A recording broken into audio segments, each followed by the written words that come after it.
All right, y'all, what is up? Welcome in a special edition of GC Live. We're going to answer any and all of your South Carolina NIL questions or just NIL questions in general. As you see, I'm Wes Mitchell. He is Chris Clark, as always, and joined now by Mark Bonnoitt from the Garnet Trust to answer some of those questions and give us all an update on what's going on in a very, very busy time for everyone involved with college athletics. Mark, I know y'all got a lot going on, man, so we certainly appreciate you taking the time. And how are you doing?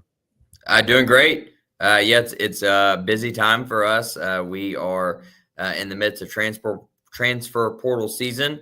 Got a lot of guys on and off campus, obviously trying to also raise money during our 1,000 new member push during the month of December. So it's an all hands on deck effort. Mark, tell us a little bit right off the top there. You mentioned the 1,000 member push. What was kind of the impetus for, obviously you guys are always looking for new members at any point. The membership program's been around with Garnet Trust for a while, but what was the impetus for this drive? What kind of success have you seen so far, and how far off are you from reaching that goal? What can Gamecock fans do to get involved with it?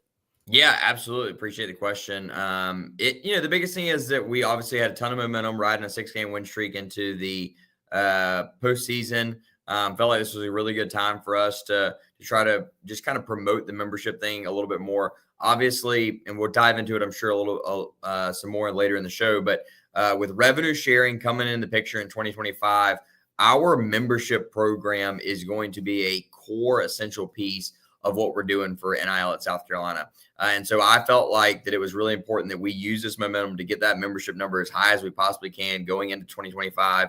So that we have some of that reoccurring revenue, as we talk about all the time. That is so important, is to have that reoccurring revenue that you can count on to be a part of the equation in 2025, along with rev share and some other mechanisms that we have. So it was very important for us to do this. No better time. I think Gamecock fans are excited right now, obviously very disappointed in not making the college football playoff. But I think we had now a realization in this new world of 12-team playoff how close we are and how much of a difference it can be. You look at some of the guys we had in the transfer portal last year: Rocket Sanders, Demetrius Knight, DeAndre Jules, Kyle Kennard, Torselli Simpkins, Kamar Bell. I mean, the list goes on and on of guys who came in. Jared Brown, Brady Hunt. I mean, I could just keep going on and on. The year before, obviously, Josh Simon. Year before that, Debo Williams. I mean, I can just go down the list, and those are playmaker after playmaker after playmaker. Our staff is doing a really, really good job on the football team of bringing in the right guys. We just have to make sure that we have an NIL package that is competitive and suitable to compete against other schools in the SEC and wherever these other players might be looking. And listen, everybody is tuned in to Gamecock Central. Everybody's listening on the radio, these podcasts. They want to know any nugget they can get about the transfer portal. This is no better time to really push what Garnet Trust is doing to be a part of that solution. And obviously people want to hear about the portal, and I want to talk about a lot of things with you here today, Mark. But first and foremost, the player retention aspect of this, and just feeling like those resources are in place. And, obviously it's got to be a kind of a collective effort as well from both Garnet Trust, the fan base putting their trust, with their hard-earned money, and the staff really creating a place and a culture where the guys want to stay regardless of all the other aspects we're talking about. But I think it was pretty apparent the number of guys that have stuck around, and the number of guys that stuck around that started on this team from last offseason that could have explored the portal, that would have had options all over the place. Frankly, how important and how much of a focus for both Garnet Trust and the staff at South Carolina has that player retention been, and what are your thoughts on how it's gone so far? I mean, player retention is key. I mean, it all starts with what you got. I mean, look, I think a big part of our success this past year was our veteran presence across the board. You look at Vershawn Lee, who's been here for a long time. You look at Nicky Mawari, who's been a leader for a long time. TJ Sanders, Boogie Huntley. The list goes on and on of guys who have been just rock solid players in our scheme and our system for a long time. And then you add some talented freshmen, you add some talented transfers on top of that. But I mean, it absolutely starts with retention. As soon as the Clemson game was over, we started working on contracts, and really even probably some before, as far as guys that are already on our team, getting those contracts in place to keep our roster intact. And I think you've seen that. Obviously, first, I mean, the biggest thing is just the culture that Coach Beamer is building. And I think it's very evident. I think today kind of reassured it for everybody else that we're only going to have one, maybe two guys that sit out the bowl game. I mean, in today's world, that is awesome.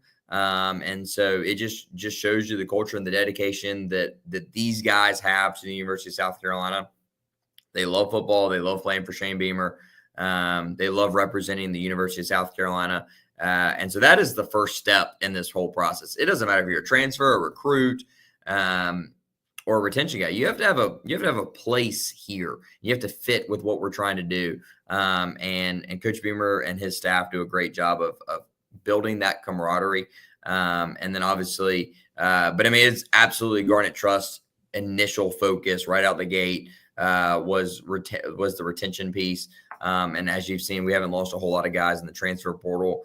And I think that there's a big part of that is what we've been able to do through an NIL perspective. Mark, before we dive into some questions from members on Gamecock Central and maybe even in the comments here on the show, another thing to touch on. And so let's go back to revenue share plus a membership program being critical for Garnet Trust. And I think it's important to remember we're kind of in the bubble in Columbia, us covering the program, you doing what you do with Garnet Trust. Other schools are trying to do this same thing, right? They've got collectives structured in a bunch of different ways. They've got revenue sharing coming down the pipe as well. From what I have observed, a lot of other programs, Clemson with what they've started to do with matching points and things like that through IPTAY. Florida has, I think, $1 million match program going on right now. Alabama's AD has recently spoken out. They got a big membership bump off of that.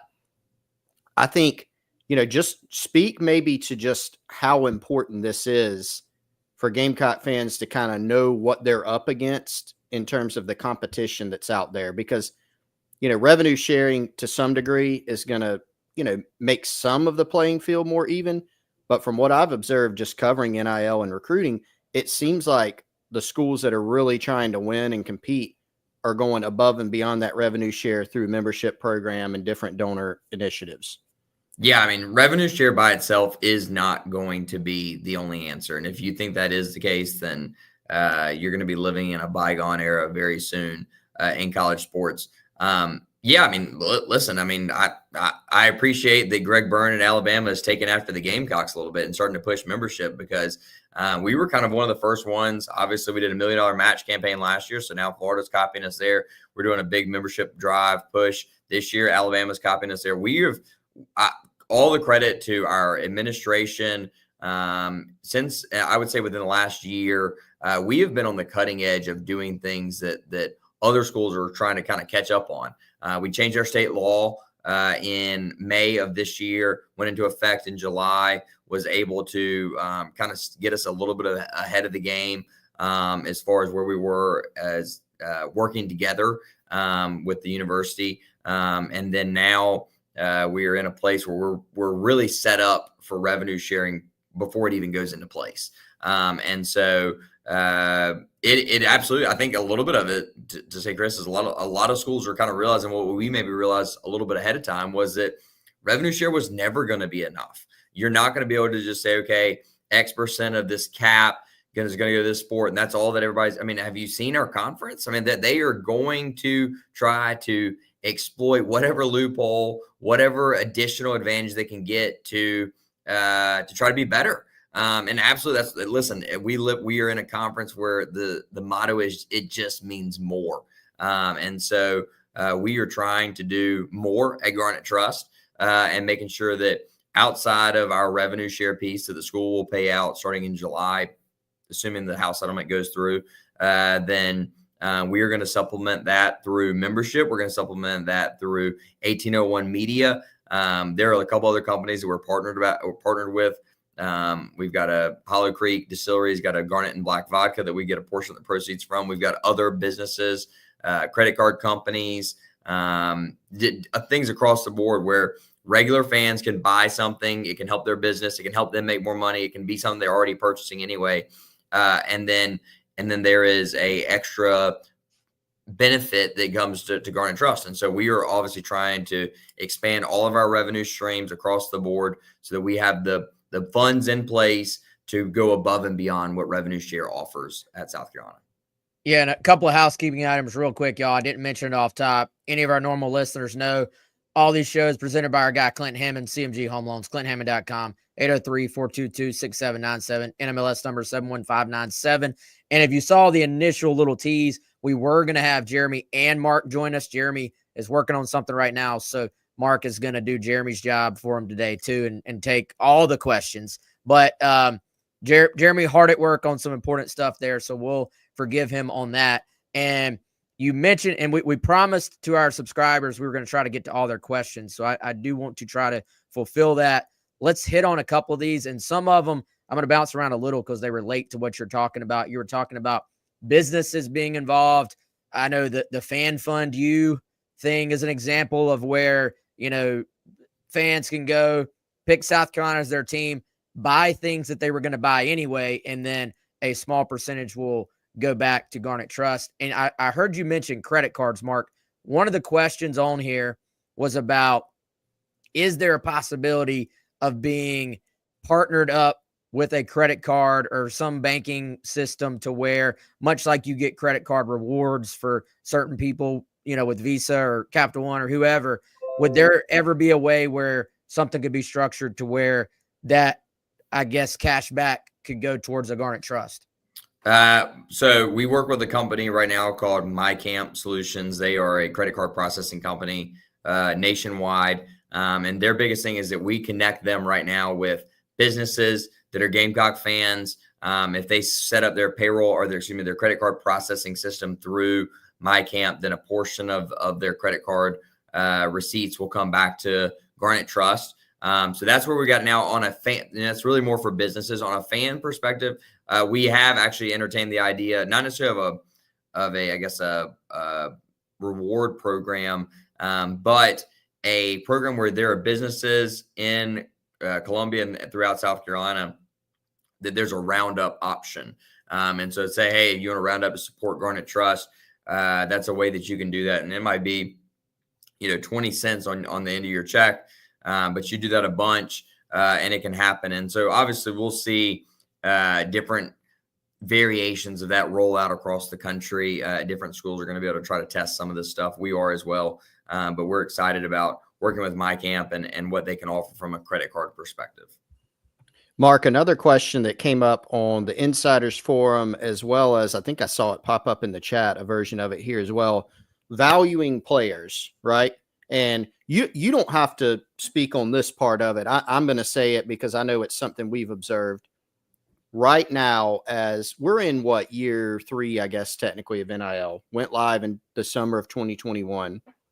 It's been really interesting to watch how the numbers, quite frankly, that some players can command in the portal, it's increased a lot, right? And the amount of NIL dollars has increased and is going to go up from this year to next year as long as revenue sharing does get ushered in, right? So that, the market, that kind of makes sense. That's how things go. Coaching salaries have risen, players and NIL, that part of the equation has risen too.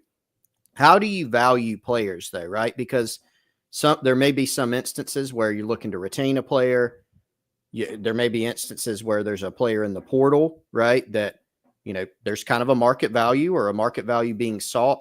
At what point and how do you decide, all right, this player is quote unquote worth this to us, and you either proceed or don't? I know that can be a tough question. There may be parts you can and can't answer, but give us the best sense that you can of that. Well, listen, I will be the first to tell you, I am not a talent evaluator. I am a fundraiser, I guess, and trying to be a good Gamecock fan. But no, I mean, it starts with the coaches, right? I mean, it absolutely always starts with the coaches as far as who they value and what their valuation of a player is. We have a generalized budget, I guess, for each team, each sport. And then the coaches from within there's typically a person that we work with directly for each sport that we kind of divide the budget up from there for each position group or room. And I will tell you, one thing that we spent a lot of time doing was kind of comparing our roster to a quote unquote salary cap and being able to say, oh, hey, if you go back and look at the NFL, what percentage of the salary cap went to the starting right guard? Okay, well, then that kind of gives you an idea because it's, obviously not the same dollars in the NFL, but percentage wise, you can kind of work off of that. And so you could say, okay, X percent went to the starting right guard, X percent went to the backup right guard. Well, then that kind of gives us an idea of maybe where we should at least start or look into the neighborhood of evaluation for a player.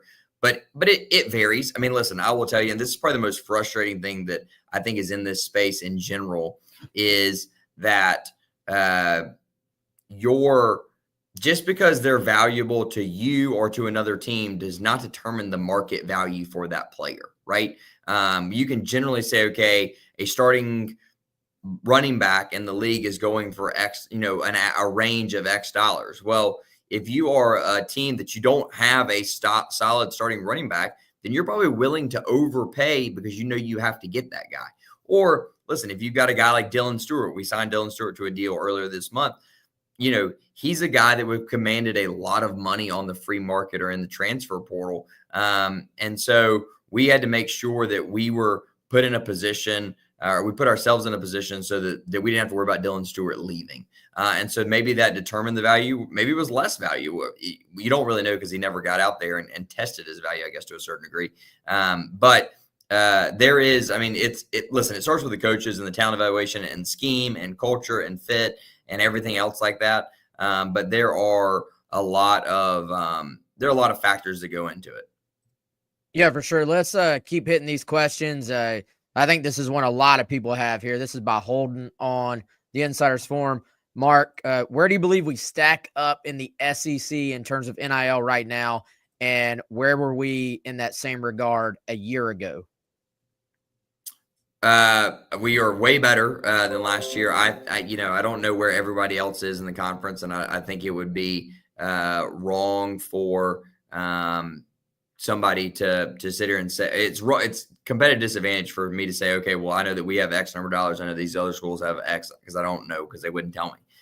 But I would say I think South Carolina is positioned to be in the top half of the conference this year. And then I would say last year we were probably toward the bottom third of the conference, but we're in a much better place. But that doesn't mean that the job is done, right? There's always more to get. Listen, we're in a school of we're in a conference of Texas and Texas A&M and Tennessee and some of these other schools that are willing to spend whatever it takes to get to the college football playoff. And so we want to make sure we're doing a good job of continuing to raise dollars, but we are in a much better place this year than we were last year. Wes, I'm trying to look for another good question. There's some great questions here. You went through the one with Holden. Mark, let me ask you this one, because I've gotten part of the questions here are suggestions, right?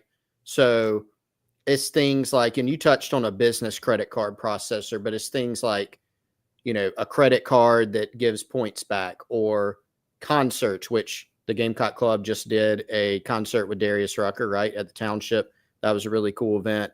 And a lot of other event ideas. Just give us, maybe as much as you can, a blanket answer on any other things that you're working on from an event standpoint, or ways that, may have some alternative revenue streams other than revenue sharing from the school.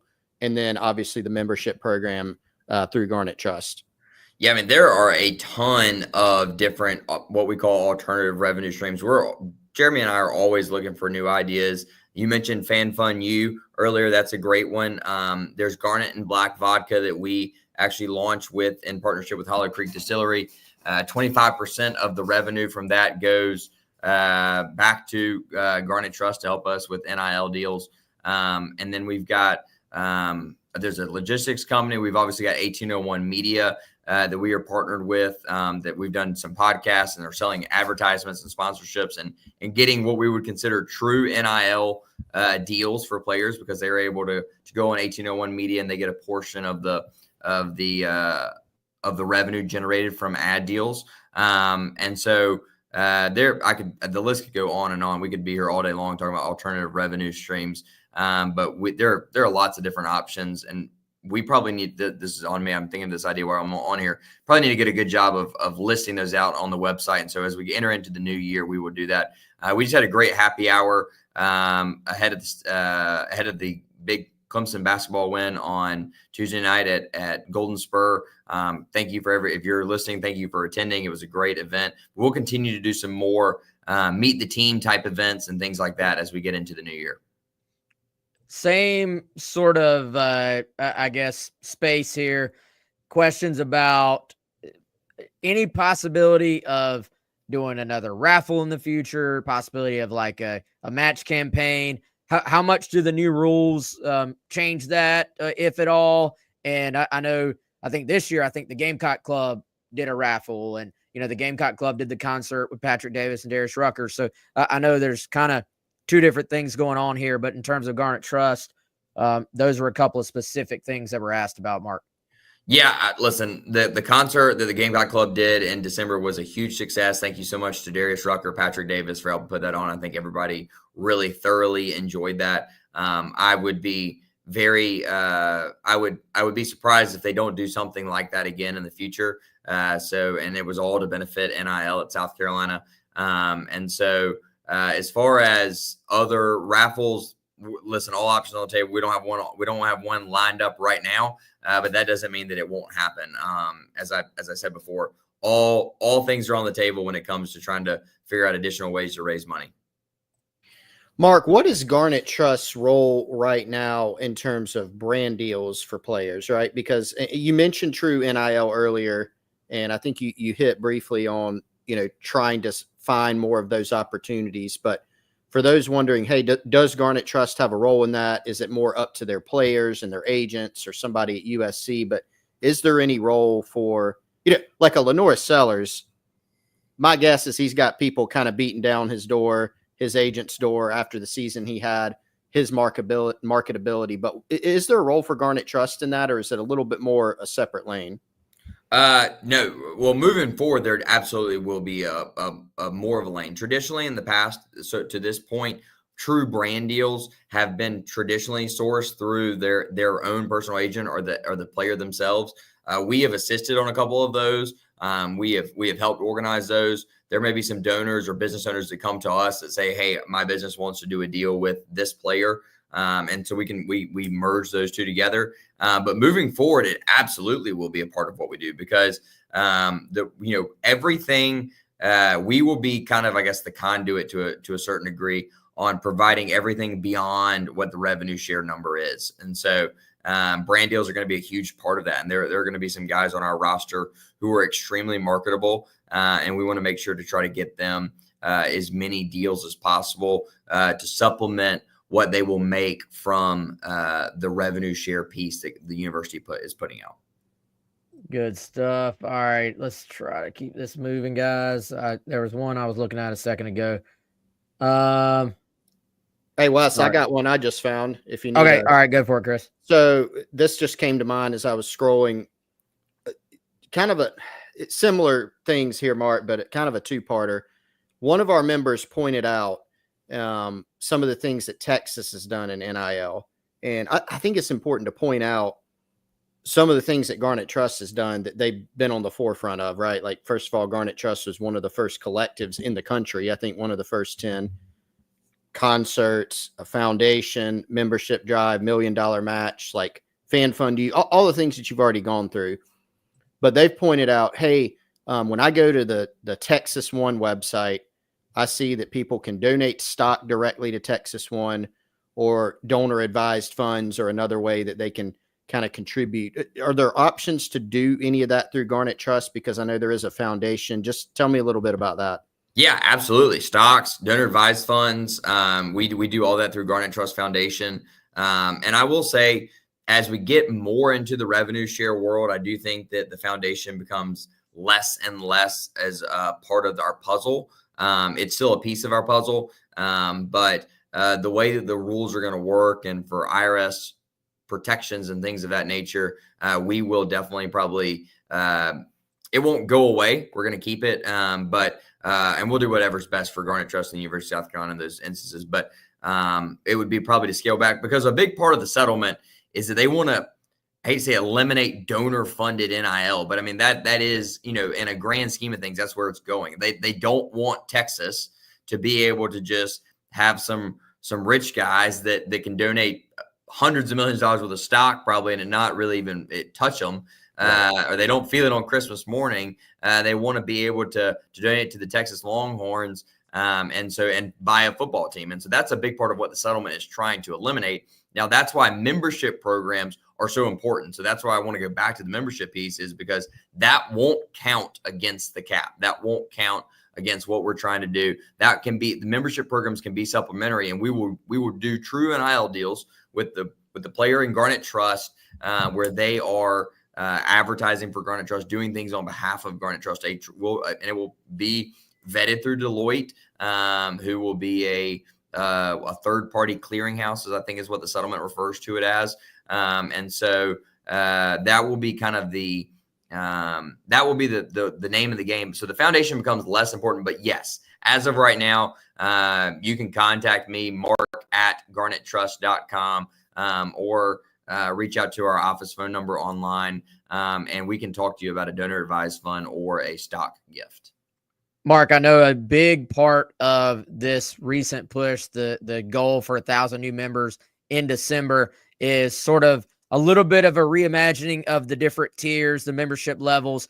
And Big Red here was asking if we could explain the tiers for Garnet Trust. Y'all should, if you're watching, you should be able to see those up now. This is from the website right there. Those are the different levels right now. So, Mark, really, it's the simple part is if you want to get in for as little as $10 a month, you do have that option.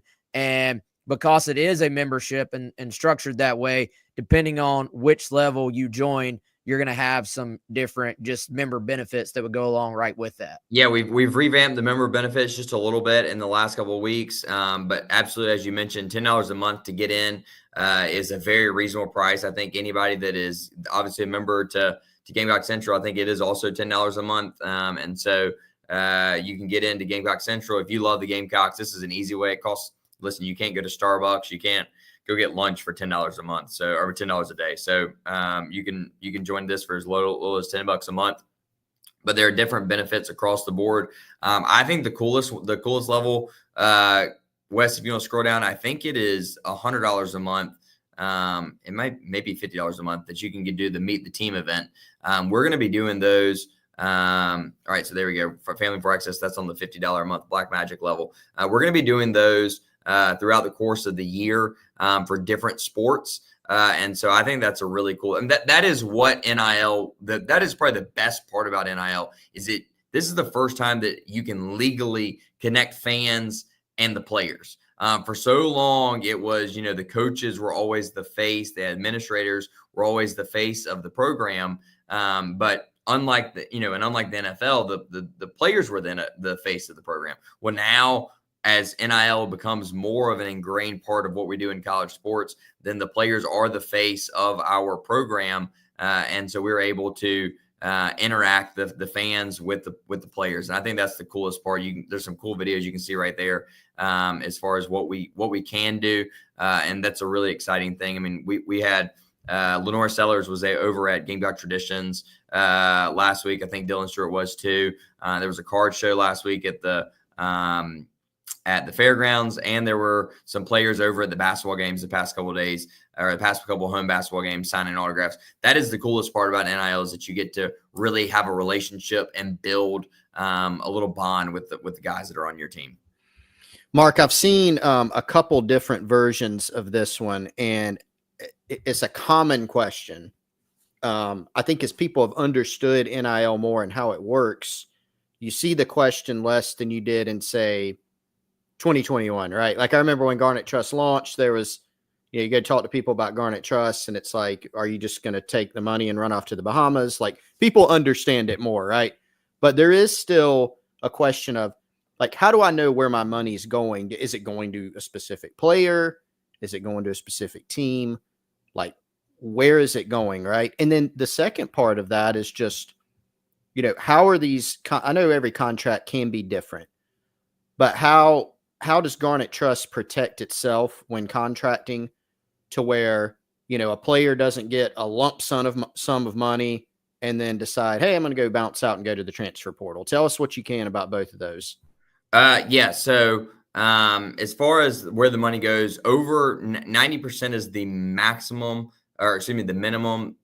I guess the maximum. I don't know, whatever word. 10% is the maximum of what we would take for operating expenses. So minimum of 90% is used for the players. And then, like I said, we work with the staffs to figure out what their needs are, to kind of associate those funds. Now, we do offer the option of whenever you donate that you can select a sport that you want to dedicate your funds to. There's actually even an option where you can dedicate it to a player. So whenever you give money, you can choose for it to go to a specific sport and up to a specific player, which is a really cool option. And so if you have a love for women's soccer, then you can give there. If you just want to give to us and let us just make the decision of where it needs to best be used, then you can. But no more than 10 cents on every dollar that you give will be used for overhead administrative costs. And so and that's really probably even closer to 5 cents, to be honest. And so, I mean, I've seen schools that are taking up to 25 cents sometimes. But we work with the coaches to figure out what the needs are and try to make sure that we are fulfilling the resources they need to be successful. Mark, I think this might be more of a Gamecock club or just USC administration question, but maybe you can speak to it and have maybe heard something about this. Would South Carolina ever look, you think, to adding a small fee to ticket sales like Tennessee is doing, $5 a ticket, $10 a ticket, that would be specifically designated, I don't know, for the revenue share or for NIL? And also that same person asked, you can definitely speak to this one, I think. Do the athletes get the money in lump sums, or is it kind of distributed out, kind of like an NFL player where it's just spread out throughout the year? Yeah. So on the Gamecock Club question or the ticket price question, that's a question that I would leave up to them. I will say, I think for every school, every option as far as coming up with how we're going to get $20.5 million is going to be on the table, right? I mean, it might be. I do think I feel very confident in saying that I don't think cutting sports is on the table at South Carolina. I do think that is on the table at other schools. But whether it be raises in ticket prices, whether it be raise in Gamecock Club dues, whatever it may be, I think and they may not label it as a talent acquisition fee or whatever Tennessee called it. But I do think that on every single, I think you've got to look at everything. I think it's got to be I think there's a couple schools in our conference and schools that we play that don't have alcohol sales in their stadiums still. And so I think that there are going to be schools that this probably is the last year where there's not alcohol sales at a lot of those places, because they understand they've got to come up with that extra revenue. I think you're going to see more of these, what I call preseason, or not preseason, but early season games that pay out. We're playing in the AFLAC kickoff challenge against Virginia Tech, which is a great thing for us. I think I read somewhere that the payout is probably close to $3 to $4 million for that game. And so you're going to see more of that. I know the Big Ten and the SEC athletic directors met a couple of weeks ago in Nashville. And that was something that I think that was brought up, was potentially having kind of a Big Ten SEC challenge to kick off the season for a lot of schools. And you would go back and forth, and you would get the gate revenue from that. You get the TV revenue portion from that. And so listen, I'm not an athletic administrator, but I think if you're Jeremiah Donati or Wayne Hyatt or any of these guys that are in charge of this stuff at South Carolina, you are going to look at every single option that you can to generate more revenue. To answer the second part of your question, as far as how the money is distributed, it is traditionally distributed on what I would call monthly basis. There is no lump sum. And for anybody else or anybody that's listening, I will go ahead and say we are very aware that there is a second transfer portal that opens up at the end of at the end of April, and that is absolutely in our considerations when we're making out that kind of that payment schedule. Mark, real quick, our guy Travis Edwards, longtime supporter here on the show, he is dying for a barbecue cook-off that's going to be Garnet Trust affiliated. Brandon. All right. You said all things are on the table.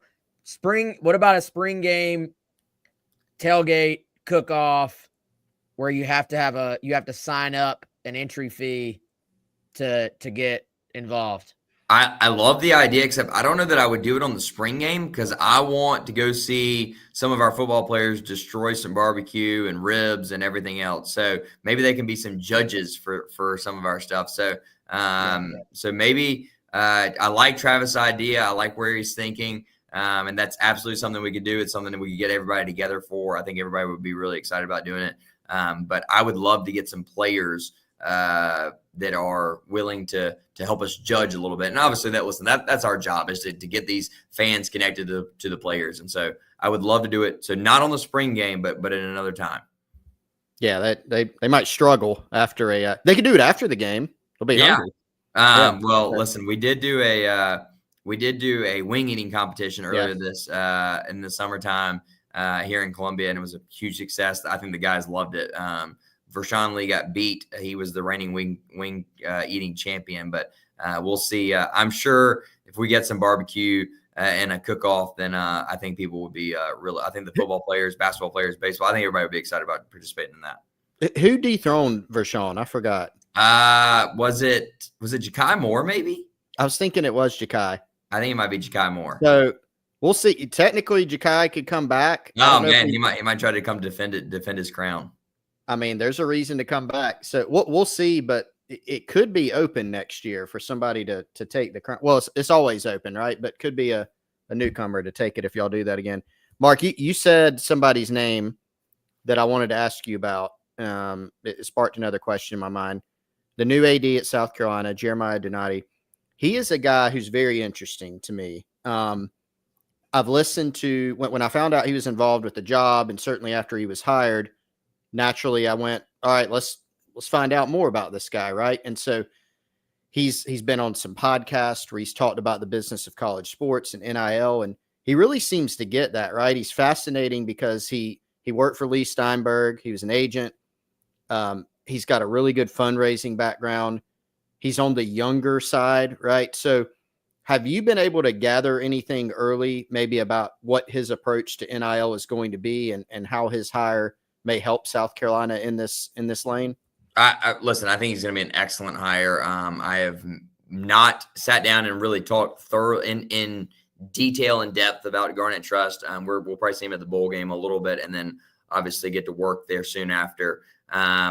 I do know that he is very well aware of what our NIL situation is here, and has actually been to this point pretty impressed with the comprehensiveness, the robustness of what we're doing. I think compared to what he was kind of dealing with at TCU. I don't know a whole lot of details about that. But listen, talk about somebody that is perfect for this world and have the connections in the sports agency world. I mean, he understands NIL, understands negotiating contracts, understands values and what the value may be for a player on a team or the need for that on a team. Listen, he is a great young, innovative mind. I think he was very excited to be at South Carolina. My understanding is I read the other day that he turned down the Southern Cal job last year, a couple of years ago. So he has been waiting for a job like this, and I think that he's excited for it and ready to get on the ground and get rolling. But we're excited to have him at South Carolina, and I'm excited to work with him. Mark, you talked quite a bit earlier about the upcoming revenue share and then how that'll be a little bit different than the membership-driven stuff with Garnet Trust and true NIL. But I don't remember if you hit on this or not, and I don't believe this is I don't know if there's an official answer to this anyway yet. How will South Carolina divide the funding among the different sports when it comes to revenue share? And is it true that will be something that will be standardized by the SEC, or is it going to be up to each individual school? I think there will be some, and I'm speaking a little bit just kind of on gut feel right here, nothing official. The conference, the school has not put anything out official yet. But I think there will be some standardization from the conference. I recently saw what I think Texas Tech it was that they put out there, kind of what their splits were going to be. And I don't know exactly what our numbers will be, but I think it will be. I think all schools are going to be relatively in line. I don't know what that looks like as far as percentages go, and I don't know how many schools are going to publicly say that. But I do think in the Southeastern Conference there will be some regulation, some guide rule, or some guardrails, I guess, to a certain degree. I don't know that they're going to steer everybody down the same path, but there will be some variance of decision making that can happen there. But I do think that there will be some guardrails by the conference. All right, Mark, let's bring this back to where it started. The membership program, that was the very first, like the genesis of Garnet Trust was built on a membership program. You've revamped that. You've got the 1,000-member push going on for the month of December. Let's let you close it out. Wes, do you have anything else? Or I've got one real quick. I saw over in the comment section, Big Red asked about, could there be a fan on the field option for Garnet Trust members after the spring game?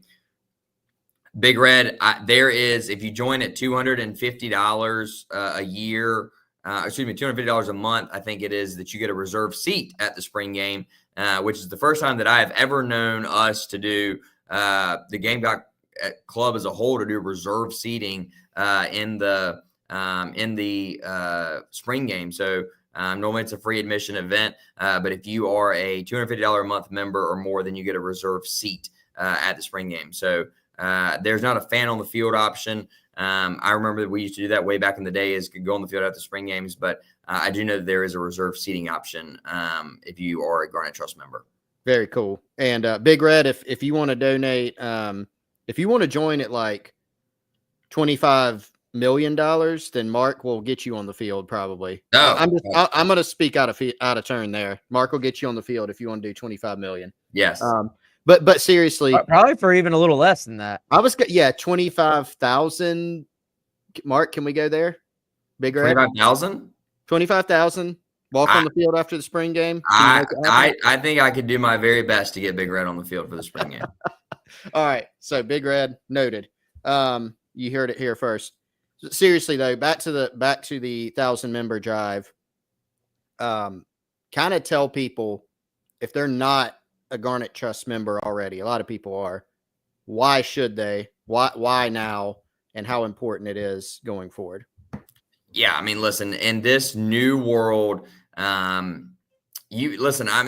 is, I have long said that there have been so many Gamecock fans that have said, oh, they're complaining about the play calling. They're complaining about the play on the field. They're frustrated because they're giving money and they're buying season tickets and they're traveling to away games and the product isn't what they want it to be. There is no better way to impact the product on the field than being a member of Garnet Trust. And so it is the direct pathway for fan engagement with building a football roster, with building a basketball roster, baseball, across the board. We help all sports. We're excited about working with all of our coaches, and we think we're building a very, very long-term successful program. I know that we have worked super well with the University of South Carolina. Our athletic administration has been great, and as I led with this, they have been really been able to kind of be a leader in this space. I know that there are times where other schools reach out to our administration, reach out to Jeremy and I, say, how did you do that? We want to copy it. And so I have to give a ton of credit to our administration, but we are at a spot. I mean, listen, we just came off of a 9-win football season. We just went back to the NCAA, went to the NCAA tournament in men's basketball, won a national championship in women's basketball. We just hired the all-time winningest baseball coach in Division I.